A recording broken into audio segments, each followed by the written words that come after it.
Bonjour et bienvenue dans notre programme Glorieuse Destinée. Que Dieu soit loué pour ce temps mis à part pour méditer les Saintes Écritures. Aujourd'hui, nous allons aborder un sujet que j'ai eu à cœur. Il s'agit du vrai pentecôtisme. Et nous allons voir la première partie. Le Seigneur désire continuer à déverser son onction sur nos vies. Il veut nous réveiller pour que nous puissions vivre des temps forts de renouveau sur le plan spirituel. Alors, remettons sans attendre ces moments entre les mains de Dieu. Notre bon Père Céleste, nous te remercions pour ta présence, pour le soutien de ton esprit, pour le ministère de ta parole. Nous te prions, Seigneur, de nous communiquer ta pensée, ton enseignement. Merci de nous permettre de grandir en toi et de connaître le véritable pentecôtisme, le vrai feu du Saint-Esprit. Seigneur, remplis-nous de ce feu afin que nous proclamions ta parole et que notre génération soit atteinte par l'Évangile et transformée. Au nom de Jésus, Amen. Amen. Et je veux aussi saisir l'opportunité de ce programme pour vous faire connaître ce livre que j'ai eu la joie d'écrire qui s'intitule « Le prix de l'onction ». Il ne s'agit pas d'une onction bradée, ni même d'une onction à bon marché. C'est pourquoi j'ai voulu ce titre « Le prix de l'onction », parce que ce livre traite de l'équilibre entre la vie intérieure, le fruit de l'esprit et les dons spirituels. Et c'est extrêmement important si nous voulons vivre un pentecôtisme de qualité, un pentecôtisme d'équilibre et un pentecôtisme qui va produire des résultats. Voilà des chapitres qui vont vous intéresser, marqués par l'onction, marqués par la parole, puisque le mouvement de Pentecôte, c'est surtout un mouvement basé sur la parole de Dieu, l'immersion dans le feu de l'Esprit, la recherche du baptême du Saint-Esprit. Qu'est-ce que la prière en langue? Tellement de gens se posent des questions. Qu'est-ce que la vie dans l'onction? Les conditions pour vivre dans l'onction? La plénitude du Saint-Esprit? Et puis, et surtout, vaincre la chair par l'Esprit, ne pas éteindre l'Esprit, explorer l'univers des dons spirituels. N'hésitez pas, allez dans notre boutique en ligne et vous allez découvrir cet ouvrage qui vous permettra de poursuivre cette étude sur l'importance du Saint-Esprit. Allez, je vous propose de marquer tout de suite une pause célébration avec Gospel Praise Family qui chante « He is able ». Bien entendu, il s'agit de Jésus et du sacrifice qu'il accomplit pour nos péchés à la croix. Il est capable. Et on se retrouve dans quelques instants.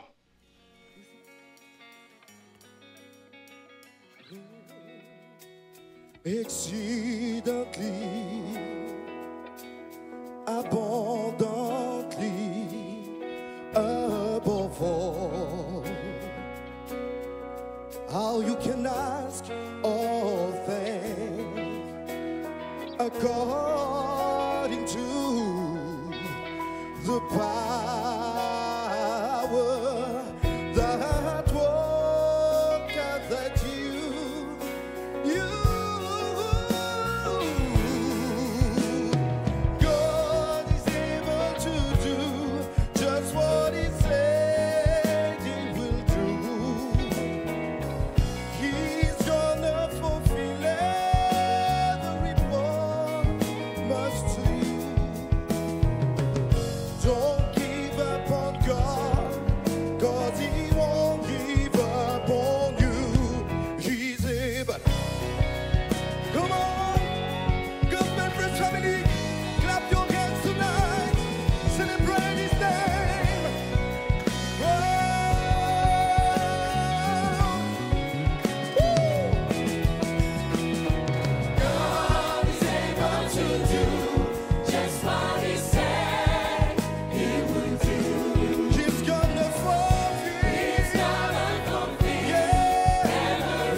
Merci à Gospel Praise Family pour cette magnifique interprétation qui nous encourage à regarder vers celui qui a donné sa vie pour nous à la croix. Nous allons poursuivre cette méditation sur ce sujet tellement glorieux du réveil spirituel. Regardez à ce que déclare ce passage tiré des Écritures où Paul écrit dans 1 Thessaloniciens 5, verset 20, il dit « Ne méprisez pas les prophéties. L'Éternel, le vrai Dieu, désire se révéler à l'humanité entière et il le fait par le moyen de sa parole. C'est son moyen favori.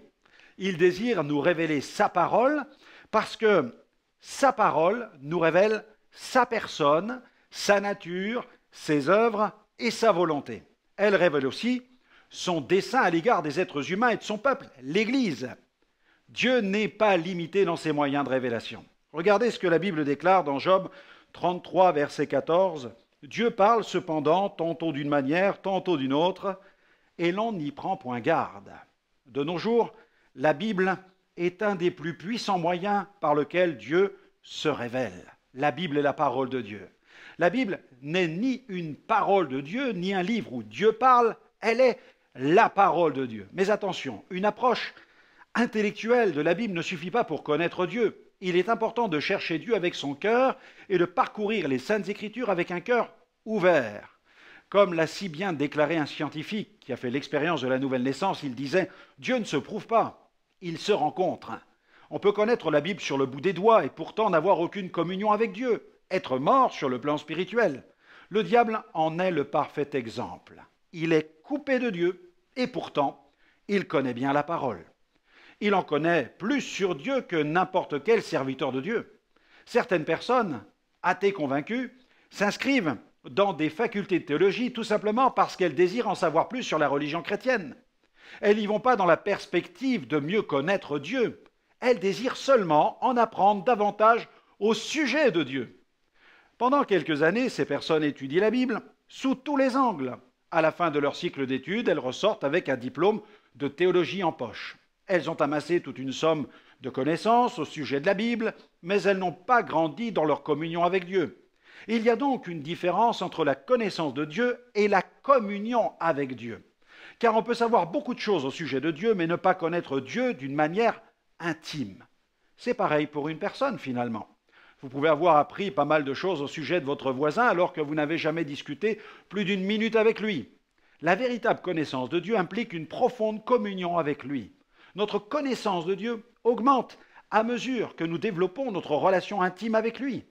Imaginez quelqu'un qui lirait un livre présentant les 7 merveilles du monde. La personne en question est étonnée à chaque fois que ses yeux se posent sur les images décrivant la beauté de ces merveilles.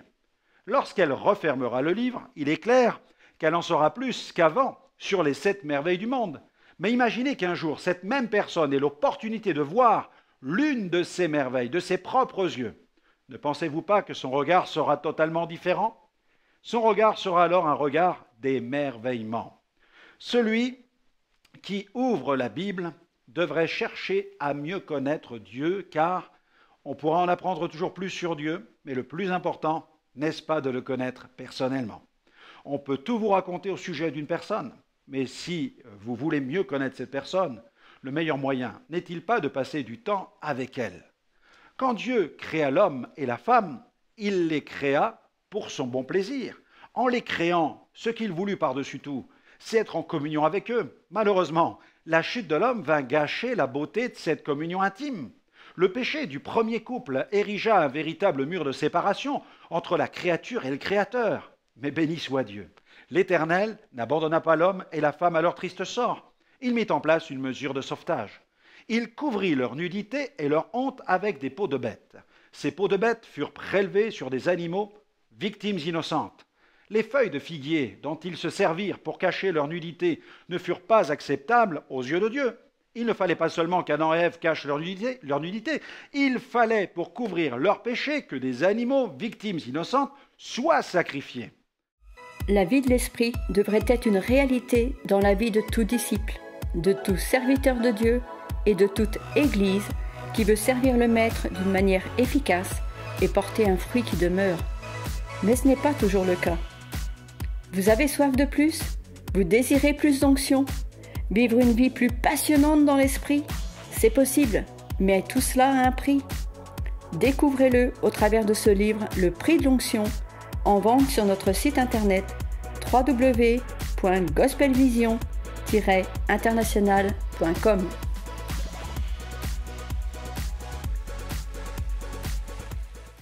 Au cours des différentes dispensations, l'Éternel a toujours tout mis en œuvre pour préserver la communion avec l'homme. La dispensation de la loi en est le parfait exemple. Sous cette dispensation, l'Éternel demanda à Moïse de construire un tabernacle, c'est-à-dire un sanctuaire dans lequel il pourrait entrer en relation avec lui. Le tabernacle de Moïse fut une construction de toute beauté. Quand on considère les différentes matières premières utilisées pour réaliser les nombreux ustensiles, le mobilier, les structures, les tissus, les vêtements du sacrificateur, on comprend alors que quelle importance l'Éternel accorda à cette tente de la rencontre. Moïse reçut l'ordre de réaliser tous ces éléments et instruments avec de l'or, des pierres et des tissus précieux. Toutes ces exigences traduisent bien la grande valeur que l'Éternel attribue au fait de rencontrer l'homme, car aux yeux du Seigneur, l'homme est le couronnement de sa création. Dieu créa les animaux selon leurs espèces, mais il créa l'homme à sa ressemblance. Et c'est dans cet espace grandiose que le sacrificateur allait à la rencontre de l'Éternel afin de présenter devant Dieu le sang des victimes expiatoires.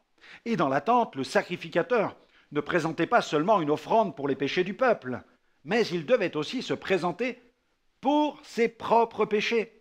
Le tabernacle et ses nombreux éléments étaient tous des types de Christ ou du Saint-Esprit. Une lumière éclairait l'intérieur de ce temple, et cela 24 heures sur 24. Cette lumière symbolisait la permanence de l'ordre lévitique. Sans cette lumière, il devenait impossible d'accomplir les rites lévitiques, la sacrificature. Cette lumière représentait aussi la présence de Dieu. Ce point est d'une extrême importance, car si Dieu n'avait pas été présent dans le tabernacle, toutes ces fonctions lévitiques auraient été vaines et inutiles. La recherche de la présence de Dieu devrait être au cœur de la foi chrétienne. Trop de chrétiens parlent théoriquement de la présence de Dieu, mais ils en ignorent la réalité. Cette présence, nous devrions la vivre au quotidien. Dans le temple, la lumière ne brillait-elle pas jour et nuit? Mais comprenons-nous que le Saint-Esprit voudrait illuminer chaque jour notre cœur de la présence éclatante de Christ. Le psalmiste chérissait cette présence par-dessus tout. Il poursuivait le Seigneur dans son intimité. Regardez, psaume 63, verset 8. « Mon âme est attachée à toi, ta droite me soutient. » La Bible est la parole de Dieu, parce qu'elle est inspirée. Et bien qu'elle ait été écrite par des hommes, elle n'en demeure pas moins inspirée de Dieu. Pourquoi? Tout simplement parce que les hommes qui prononcèrent les paroles de Dieu furent poussés par le Saint-Esprit. L'apôtre Pierre insiste sur cette vérité fondamentale. Dans 2 Pierre, chapitre 1, versets 20 à 21, il dit « Aucune prophétie de l'Écriture ne peut être un objet d'interprétation particulière, car ce n'est pas par une volonté d'homme qu'une prophétie a jamais été apportée, mais c'est poussé par le Saint-Esprit que des hommes ont parlé de la part de Dieu. » Et puis regardez ce que Paul déclare à Timothée, 2 Timothée 3, 16 à 17. Toute écriture est inspirée de Dieu et utile pour enseigner, pour convaincre, pour corriger, pour instruire dans la justice, afin que l'homme de Dieu soit accompli et propre à toute bonne œuvre. Aujourd'hui encore, Dieu s'adresse aux hommes par le moyen de sa parole, la Bible. Par elle, Dieu révèle son plan de salut au monde pécheur. Dans une lettre adressée à Tite, Paul écrit ceci, Tite 3,5, « Il, c'est-à-dire Dieu, nous a sauvés par le bain de la régénération et le renouvellement du Saint-Esprit. » Mais quel est ce bain de régénération? Qu'est-ce qui régénère? C'est la parole de Dieu. En effet, c'est elle qui opère cette formidable œuvre de régénération par la semence incorruptible de Dieu. Vivons donc ce bain de régénération opéré par la parole de Dieu. Je vous propose une lecture dans la première épître de Pierre, au chapitre 1er, à partir du verset 21 jusqu'au verset 25, il est écrit « Par lui, vous croyez en Dieu, qu'il a ressuscité des morts et lui a donné la gloire, en sorte que votre foi et votre espérance reposent sur Dieu. Amen. Ayant purifié vos âmes en obéissant à la vérité pour avoir un amour fraternel, sincère, aimez-vous ardemment les uns les autres de tout votre cœur, puisque vous avez été régénérés non par une semence corruptible, mais par une semence incorruptible, par la parole vivante et permanente de Dieu, car toute chair est comme l'herbe, et toute sa gloire comme la fleur de l'herbe sèche et la fleur tombe, mais la parole du Seigneur demeure éternellement. Et cette parole est celle qui vous a été annoncée par l'Évangile. Amen. Gloire à Dieu. L'apôtre Jacques nous rappelle que Jésus nous a engendrés. Jacques 1,18. Il nous a engendrés selon sa volonté par la parole de la vérité. Gloire à Dieu. Cette semence de Dieu se trouve dans les Saintes Écritures. Elles sont inspirées de Dieu, ce qui signifie qu'elles portent en elles le souffle du Saint-Esprit. La sainte doctrine, la doctrine de Dieu, se trouve dans les Saintes Écritures. La sainte doctrine est accessible à tous. Elle se trouve écrite noir sur blanc dans les Saintes Écritures. Un incroyant peut la trouver, la lire et la comprendre. Dans la Bible, la vérité n'est pas cachée. Nul besoin de connaître un code d'accès pour pénétrer l'univers de la Bible. Elle ne comporte pas de code secret. Dieu ne s'adresse pas à nous par le moyen de hiéroglyphes qu'il nous faudrait chercher à déchiffrer. La Bible est accessible à quiconque cherche Dieu sincèrement. Dieu veille sur sa parole et par ce moyen, il cherche à se révéler au cœur des hommes. C'est ainsi que Dieu peut attirer l'homme en sa présence. La parole de Dieu est vraiment puissante. En ex-Union soviétique, à cette époque où le mur de Berlin existait encore, un conférencier athée organisa des conférences au cours desquelles il tourna en dérision la foi chrétienne. Pour atteindre son but, il se servit même de textes de la Bible, cherchant ainsi à étayer ses discours. Cependant, lorsque l'empire communiste s'effondra, un vent de liberté pénétra le rideau de fer et gagna le pays tout entier. Les gens commencèrent à parler plus facilement des choses spirituelles et par conséquent de la foi. En quelques années après ces événements, une femme qui avait participé à ces conférences dirigées contre la Bible eut la surprise de croiser dans la rue celui qui avait été l'instigateur de ces réunions. Oui, c'était bien lui. Elle prit alors son courage à deux mains et décida de l'aborder. Surpris par la démarche, l'homme ne put dissimuler un certain malaise. La crainte s'empara de lui. On pouvait facilement lire l'inquiétude sur son visage. Mais en l'abordant de la sorte, cette femme n'avait aucune mauvaise intention à son égard. Elle voulait seulement le remercier. En effet, à sa plus grande surprise, cette femme lui apprit que ses discours, dirigés contre la foi, l'avaient en fait amené à se convertir. Le malaise de cet homme ne fit qu'empirer. Il pensa qu'il s'agissait d'une farce. Il décida alors de mettre rapidement fin à la conversation. Mais comment un discours hostile à la foi avait-il pu faire naître la foi? Eh bien, tout simplement parce que ce discours faisait référence aux Saintes Écritures. Dans Ésaïe 55, verset 11, il est écrit « Ainsi en est-il de ma parole qui sort de ma bouche, elle ne retourne point à moi sans effet, sans avoir exécuté ma volonté et accompli mes desseins. » La Bible, chers amis, porte la marque de l'onction, la marque de l'inspiration, la marque de la révélation. Il est écrit que Dieu, dans le psaume 147, verset 19, révèle sa parole à Jacob, ses lois et ses ordonnances à Israël. Vous avez soif de plus? Vous désirez plus d'onction? Vivre une vie plus passionnante dans l'esprit? C'est possible, mais tout cela a un prix. Découvrez-le au travers de ce livre, Le prix de l'onction.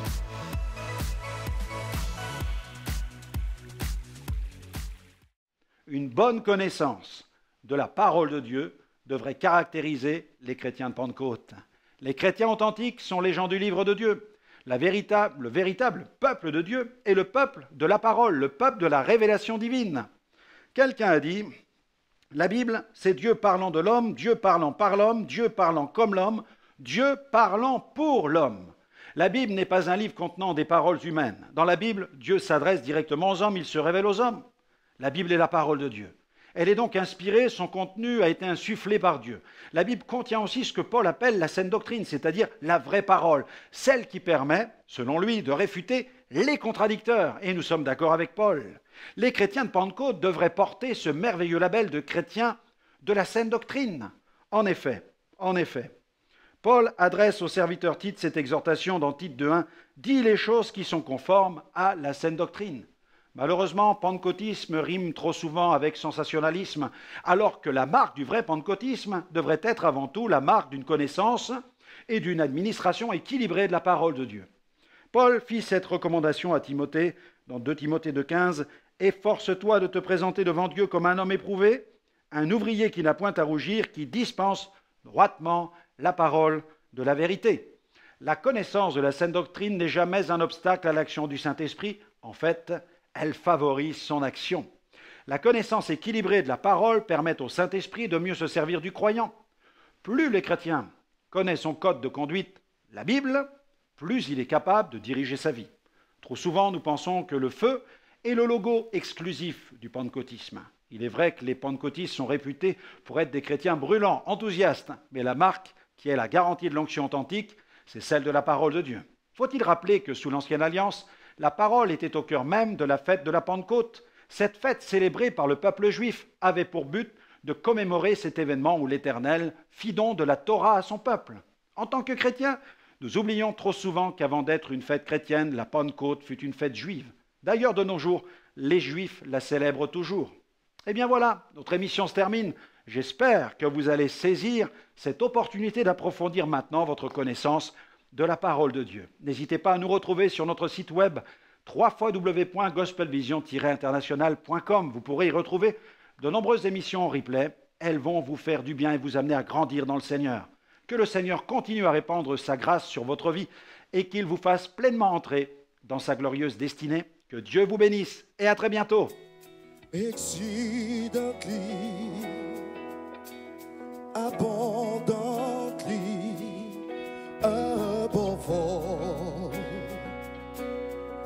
all you can ask